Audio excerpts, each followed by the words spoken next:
Hi everyone, welcome to my channel. कैसे हैं आप सब लोग। तो इस मूवी में मैं बात करने वाली हूँ सूर्यवंशम की, जो कि बहुत ही हिट मूवी है। बट मेरे पॉइंट ऑफ से देखा जाए तो पता नहीं क्या ही बनाया गया है। मतलब तुम गंवार हो, तुम पढ़ने में अच्छे नहीं हो, तो स्टिल तुम्हें लड़की मिल सकती है, ठीक है। और वो जो लड़की तुम्हें मिलेगी वो एक आईएएस ऑफिसर होगी। ये है लड़कों की होप। Oh my God! ठीक है, तुमने पढ़ाई नहीं करी, तुम्हारा बाप मार रहा है, वो बाप विलन है। जो लड़की ऑब्जेक्शन करती है कि तुमसे शादी कौन करेगा यार, तुम तो पढ़े लिखे भी नहीं हो, गंवार हो, तुम्हारी तो मेरी वाइब भी मैच नहीं हो रही, वो होती है विलन। कौन है ये लोग? कहां से आते हैं? लिटरली उसका ऑब्जेक्शन करना भी गलत है। तो ये है पूरी मूवी का सार। एंड यस, अगर तुम्हारी वाइफ आईएएस ऑफिसर है तो तुम विद इन 2-3 साल के अंदर एक शुगर मिल खड़ा कर सकते हो।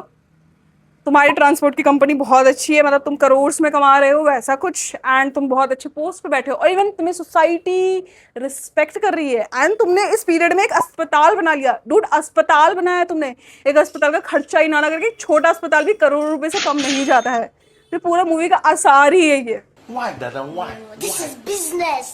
एंड उस मूवी में जो विलन दिखाया गया वो इतना ज्यादा विलन, जब वो बात करता है तो बेकार ही बात करता है, जब वो बोलता है, एक्सप्रेशन देता है, पहनता है, अच्छा ठीक एक्ट करता है, सब में वो विलेन ही विलेन है।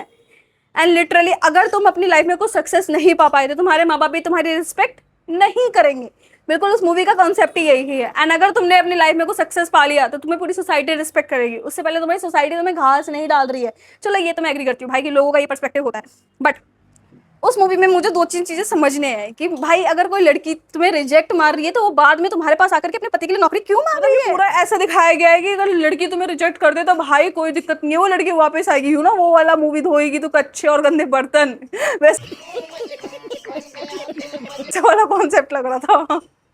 उसके बाद हीरा ठाकुर सिर्फ गाना गा के लड़कियों झिंका चिका झिकंका को इम्प्रेस करता है। गाना गा के कैसे, जो उसकी बीवी होती है, मतलब जो उसकी सेकंड लवर होती है, बीवी बन जाती है, वो मंदिर में गा रहा होता है और उसकी आवाज गांव में गूंज रही होती है, और जहां वो लड़की होती है 2 किलोमीटर दूर उसका घर होता है, वहां तक उसकी आवाज जाती है और वो लड़की उसको चेस करती है। लिटरली अगर मुझे दूर से कोई आवाज दे तो मैं कभी ना जाऊं। और उसके बाद मैं आईएएस की तैयारी कर रही हूँ सपोज, एंड मैं बहुत ही अच्छी फैमिली बैकग्राउंड से हूँ और मेरे पास लड़कों की कमी है, मेरे पास प्रपोजल्स की कमी होगी। क्यों? क्योंकि मुझे एक ऐसा लड़का पसंद आता है जो सिर्फ एक अजीब टाइप के माइंडसेट से है, जिसको समझना चाहिए कि भाई इस लाइफ में कुछ अचीव नहीं कर रहा है, इसलिए लोग उसे रिस्पेक्ट नहीं दे रहे हैं।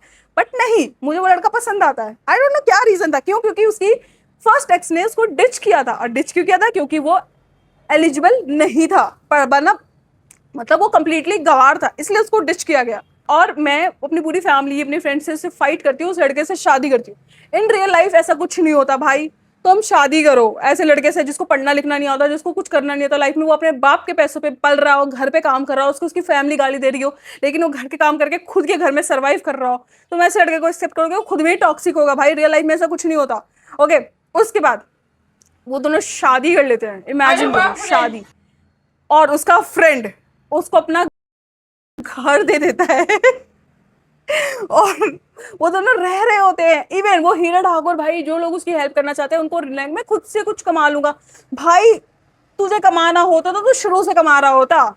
उसके बाद जब वो थोड़ा बहुत अपनी बीवी से कन्विंस हो जाता है मनी के लिए, तो वो अपना बस खोलता है।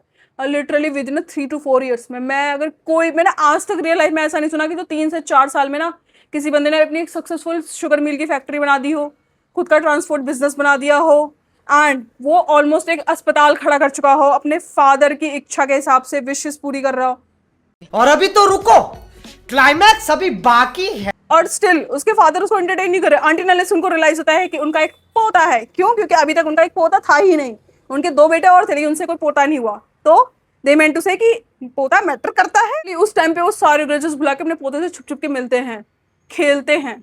तो कहानी का एंड ऐसा होता है कि तुम्हारा दुश्मन, चलो ठीक है, लाइफ में तुमने इतना सब कुछ कर लिया, हाँ, लेकिन इतना समझ में आया कि अगर तुम्हारी बीबी आईएएस ऑफिसर है तो तुम लाइफ में बहुत कुछ कर सकते हो। इस मूवी का कॉन्सेप्ट क्या है? इस मूवी का कॉन्सेप्ट ये है कि एक लड़का चाहे पढ़े ना पढ़े, लाइफ में वो बहुत कुछ अचीव कर सकता है। बट इस मूवी का कॉन्सेप्ट ये होना चाहिए मेरे हिसाब से कि एक लड़की चाहे तो किसी इंसान को बहुत सही बना सकती है। कि मैंने एक एक सीन देखा है जहाँ पे वो बंदी अपने बंदे को पढ़ा रही होती है, लिटरली वो पढ़ा रही होती है, और वो खुद में आईएएस ऑफिसर बनती है, वो खुद में चीज़ों को बिल्ड करती है। तो लिटरली ये जो कॉन्सेप्ट दिखाया गया ना, सूर्यवंशम, सूर्यवंशम, मुझे नहीं लगता ऐसा कुछ सूर्यवंशम है, पूरा सूर्यवंशम ही होना चाहिए था। एंड एंडिंग ऐसे होती है कि जो भानु प्रताप होता है, हीरा ठाकुर का बाप, उसके एनिमीज होते हैं क्योंकि उसने उसका बिजनेस भी स्पॉइल किया होता है। ठाकुर ठाकुर वाली लड़ाई होती है, उसमें उसके, तुमने खीर वाला सीन देखा था, भाई खीर मिला लेता है, परफ्यूम से स्मेल करता है, परफ्यूम से मान लेते हैं तुम्हारे सेंसेस बहुत स्ट्रांग है, तुमने परफ्यूम से सेंस करा। लिटरली लास्ट की एंडिंग इमेजिन करो, हीरा ठाकुर और उसका बाप उस बंदे को पीट रहा होता है, और वो जो भानु प्रताप, जो हीरा ठाकुर का बाप होता है, उसने पूरे गांव के लिए, 85 गांव के लिए, भानु प्रताप समहाउ बच जाता है वो जहरीली खीर खा के। एंड वो जो विलन होता है वो ये पोर्ट्रे करता है कि इसके बेटे ने इसको जहर दिया क्योंकि उसने इसको घर से निकाला था, वैसा कुछ। बट जब वो बेड रेस्ट पे होता है, यहाँ खून होता है, उसकी लगी पड़ी होती है, लेकिन भाई मैंने आज तक नहीं देखा जो इंसान सीरियसली हॉस्पिटलाइज हुआ वैसे उठ के ऐसा मार्शल आर्ट कर रहा हो। एंड जब उसके बेटे को पीटा जाता है, गांव वाले उसके बेटे को पीटते हैं, तो उस टाइम पे वो भानु प्रताप निकल के आता है और अपने बेटे को बचाता है। चलो समझ में आता है। फिर भानु प्रताप बोलता है कि भाई खीर मेरे बेटे ने नहीं मिलाई थी, इस बंदे ने मिलाई थी। उसके बाद उसका दुश्मन और भानु प्रताप, वो दोनों आपस में लड़ रहे होते हैं और उसका बेटा भी लड़ रहे होते हैं, तीनों लड़ रहे होते हैं। तब गांव वाले नहीं आते फाइट करने, कुछ करने नहीं, गांव वाले गैंग बना के, घेरा बना करके वो फाइट देख रहे होते हैं, जैसे WWE। अगर तुम इतने सारे लोगों के लिए इतना सब कुछ करो तो डेफिनेटली बात है कि अगर मेरी फाइट भी हो जाए या फिर कोई मुझे चू भी बोल दे ना, तो लोग आकर के बोलेंगे भाई तूने इसे बोला कैसे। और वहाँ पे पूरा गांव देख रहा होता है। और उस मूवी में पता है क्लेम क्या था कि 85 गाँव को वो सिंचाई करवाता था, पता नहीं क्या क्या सर्विसेज प्रोवाइड कराता था अपने बहू के थ्रू, जो उसकी कलेक्टर बहू कायदा, वो भानु प्रताप सरपंच था। लेकिन जो लास्ट की सीन थी उसमें सिर्फ वो 3 लोग लड़ रहे होते हैं। ये है कौन। और हाँ, सबसे इंपॉर्टेंट चीज, भानु प्रताप की जो बीवी थी वो पूरी मूवी में ना सिर्फ ऐसे थी, उसने सिर्फ साड़ी पहनी हुई थी ऐसे ढक करके, एंड वो शू नहीं बोल रही। दिस इज कॉल्ड प्रतिवर्ता। मुझे लगता है कि पूरी मूवी लक पे डिपेंड थी। रीजन बीइंग कि जो हीरा ठाकुर है उसको पहली गर्लफ्रेंड मिलती है, उसको रिजेक्ट करके चली जाती है, एंड लास्ट में वो अपने पति के लिए जॉब लेने आती है। क्यों? क्योंकि उसका पति इतना लकी था कि कहीं भी उसको जॉब नहीं मिल रही थी। दूसरी चीज, उसको दूसरी लड़की मिलती है जो कि IAS की तैयारी कर रही होती है। लिटरली वो बहुत अच्छे बैकग्राउंड से, बिल्कुल क्लेवर माइंडसेट से होती है, जो उसको ग्रो करने में हेल्प करती है। पढ़ाती तक है बैठा करके, कोई इतना एफर्ट कैसे कर सकता है, लिटरली ऐसा सिनेरियो। और उनका लव एट फर्स्ट साइड होता है, मतलब ऐसा भी नहीं होता कि हाँ, और वो भी सिंपैथी के साथ, मतलब ऐसा भी नहीं है कि उनका लव बहुत टाइम से चल रहा, नहीं, विद इन अ मंथ में उनका प्यार हो जाता है, ऐसा वाला प्यार, ठीक है। दूसरी चीज, जब उसकी IAS बन जाती है एंड तो बहुत ज्यादा सक्सेसफुल हो जाता है, बिल्कुल इतना सक्सेसफुल कि पूरे गांव में बिल्कुल सामान वामान बांटना, बिल्कुल सरपंचगिरी करना शुरू कर देता है, अपने बाप की कॉपी करना शुरू। उसके बाद और उसका बिजनेस भी बहुत ज्यादा सक्सेसफुल चलता है। इवन उसका विलन निकल के आता है, विलन के आने की वजह से उसकी भानु प्रताप की और हीरा ठाकुर की दोस्ती हो जाती है, एक्सेप्ट कर लेते एक दूसरे को। और तीसरी सबसे इंपॉर्टेंट चीज, हीरा ठाकुर का पहला बच्चा ही बेटा होता है और उसके 2 भाई होते हैं, उन सबकी बेटियां होती है, तो उसको थोड़ी ज्यादा अटेंशन मिल जाती है ना, लड़के वाली थिंग कि बेटा हुआ है वैसा वैसा। अब उसकी फैमिली का कॉन्सेप्ट समझो, एंडिंग कैसे होती है।